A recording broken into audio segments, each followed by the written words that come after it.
दस अवतार डाई के चीनो, ब्रह्मा विष्णु महेशा तीनों। कहते भाई 10 अवतार जो हिंदुओं में हुए वो इन्हीं के, इन्हीं निरंजन भगवान के जो सबसे यानी सतपुरुष के छोटे पुत्र 16 में से सबसे छोटे हैं। इनको 3 लोक का मतलब ये कि राजा बना दिया और तपस्या से जीवों को गिनती के ले लिया। यहाँ तो कोई गिनती नहीं है, लेकिन वहाँ से गिनती की मिली है। सूरतें गिनती की यहाँ मिली है, लेकिन यहाँ कोई गिन नहीं सकता। 10 अवतार इन्हीं के, इसके आगे नहीं है। राम भी यही के, कृष्ण भी यही के, ये सब जितने अवतार आप गिनते हो वो सब इन्हीं के हैं। इन्हीं के मंडल एक सूरत आई, वही अवतार कहलाती है। वहाँ से एक सूरत को भेज दिया कि जाओ तुम मित्रों में जा करके ये काम करो। उन्होंने यहाँ करके काम कराया उन्हीं के। तो जब जब मतलब ये है कि रास्ता नष्ट हो जाता है मानवता का, कर्म धर्म का, पापाचार फैल जाता है, तब ऐसे भेज दिया जाता है कि जाओ ये काम करो, और काम करने के बाद पता ही नहीं चलता कहाँ चले गए। संत सबका भेज जाते हैं, उनको सब मालूम कि वो तो जाते हैं। वो तो छोटे के पास भी जाएंगे, इसके ऊपर बड़ा है उसके बाद, और बड़े से बड़े के पास भी जाएंगे और ऊपर भी जाएंगे। वो सबको देखते हैं और सबसे मिलते हैं और सबकी रचना को देखते हैं। अब उसी रामायण में तुलसीदास ने लिखा है कि जब राम का मैंने दर्शन किया और मोह विलोक राम मुस्काई, तो तुरंत में उनके मुख में उस पार चला गया। उस पार चौक में खड़ा हो गया तो देखता हूँ अन्न नजर आया, ये सब अन्न की रचना है, सर्व वैकुंठ की ये रचना दिखाई दे, मित्रों की भी दिखाई दे रही। और ऊपर देखता हूँ तो कहते बहुत ब्रह्मांड दिखाई देते हैं, भांत भांत की रचना, अति विचित्र, तार लोक अनेका और रचना हमें सही। उसी रामायण में लिखा, लेकिन वो कोई मिलत चाहिए। अब उनको तो संत मिल गए, तो आपने तो कुछ समझा नहीं कि कौन मिला कौन नहीं मिला, आप तो जानते नहीं। उन्होंने तो कहीं भी नहीं कहा, उन्हें सिवाय गुरु के और दूसरी कोई बात नहीं की। तो गुरु मिले उन्होंने बताया, अगर गुरु न मिलते तो रास्ता उनको कौन देता। बोलो। जिनने भाका वेद विचारा, जग में फैला काल पसारा। बस कहते हैं कि भाई उन्होंने तपस्या की और मतलब ये कि उन्होंने वेद लिखे और फिर उन्होंने उसका पसारा सबको सुना करके और सबको कर्म कांड का संदेशा दे करके दे दिया, अधिकार दे दिया, आप जो चाहो सो करो। अब उसी का हिसाब लेते देते रहते, बस यही है उनका काम। अब ये है उन्होंने मुंडन किया, लेकिन वो तो चुपचाप अलग बैठ गए। अगर ब्रह्मा विष्णु महादेव को ये मालूम हो जाए कि ईश्वर वहाँ बैठे हुए, निरंजन भगवान वहाँ पर बैठे, तो ये सब छोड़ देंगे काम तुरंत। लेकिन आद्या माँ शक्ति जो बीच में इनकी अर्धांगिनी बैठी है, वो इनसे मिलने नहीं देगी। उसको पूरा अधिकार, क्योंकि उसी से तो पैदा हुए, वो बीच में बैठी है और इनको देखती रहती है। इसीलिए जब ये तपस्या करने गए तो आद्या महाशक्ति माता ने पूछा इनसे तीनों से कि उसी के तो है ये पुत्र, कि भाई तुमने देखा, तुमने पिता को देखा? तो ब्रह्मा ने कहा हमने देखा। विष्णु ने शिव से पूछा तुमने देखा? क्या हमने नहीं देखा। तब उसने देखा कि ये झूठ बोल गया, तो उसने कहा कि तुम बड़े झूठा हो, तुम बड़े लबार हो। उससे कहा ब्रह्मा से कि तुम बड़े झूठे बड़े लबार हो और तुम्हारी जगत में कोई पूजा नहीं होगी, कोई पूजा नहीं करेगा। इंद्रों की पूजा ये सच बोले और तुम झूठ बोले, सब कुर्मा तुम्हारा झूठा होगा। साफ साफ कहा, इसको श्राप दे दिया उनको दोनों को।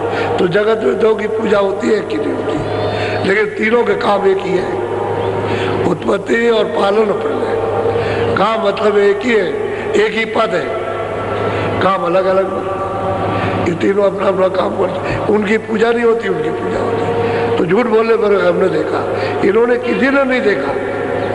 जो इनके निरंजन भगवान पिता है उनको इन्होंने नहीं देखा, तो बताओ वो क्या बताएंगे कि वहां पर है। जब इनको खुद नहीं, तभी तो कहते हैं ना ये थी और कुछ है हमको नहीं मालूम, और है जरूर कुछ, ये उन्होंने उसमें लिख दिया। तो यही पढ़ते रहिए और बात किसी की मत मानिए, इसी में फंसे रह जाइए। पहले ये बाहर की पूजाएं नहीं थी, साधना तो अंदर की थी पहले, लेकिन धीरे धीरे बाहर लोगों ने उतार दिया। अब बाहर लोग फंस गए, बाहर जाल में, रास्ता छूट गया। बोलो। पूजा पत्री ने मयाचारा, देवन पूजा विधि समारा। बस कहते हैं पूजा पत्री ये रत्न होना पीना, ये फूल चढ़ाना, ये सब देवताओं की मुतकल सूरत बना करके और मतलब उसको पूजो भाई, ये पूजो, इसमें मतलब ये फंस गए। गोस्वामी जी महाराज कहते हैं इसमें फंस गए। अब वो कहते हैं कि भाई सीधे चलो घर, रास्ता तो तुम्हारे पास है, सीधे चले चलो। तो कहते बात तो ठीक कहता है, बात तो ये साधु ठीक कहता है, ये है छोकरा, उस समय कहते हैं लड़का है, बात तो ठीक कहता है, लेकिन जो सामने उसको नहीं मानता, गंगा जमुना को नहीं मानता, ये तीरथ व्रत को नहीं मानता। बात कहता है कि है, वो तो कहता है अरे भाई ये सामने उसको माने, तब तो हम समझे नहीं नास्तिक है। तो उनको गोस्वामी जी को काशी के विद्वानों ने कहा ये नास्तिक है, नास्तिक नास्तिक, ऐसा डंडोरा पीटा था। पूरा युद्ध हुआ है, कोई मामूली बात है। महात्मा मतलब ये है कि जवाब देते हैं तो सच जवाब देते हैं, लेकिन युद्ध करती है अनजान जनता युद्ध करती है, लड़ाई करती है। बोलो। संजम और उपवास बतावा, कामे सकल जीव। बस कहते हैं कि बाहर हमने संयम अंजम जो जिसको आया वो अपना बता दिया, सब जीव इसी में सब में फंसे।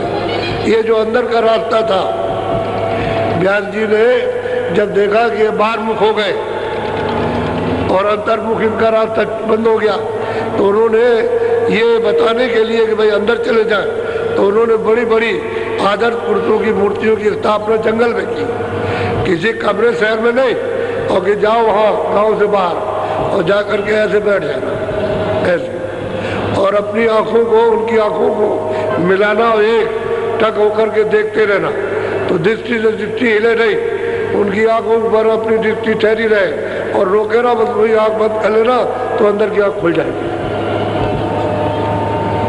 अंदर की तीसरी आंख खुल जाएगी। इस अभ्यास के लिए, अंदर जाने के लिए व्यास जी ने ये मुकर्रर किया था, ये पूजा। इस प्रकार की पूजा थी।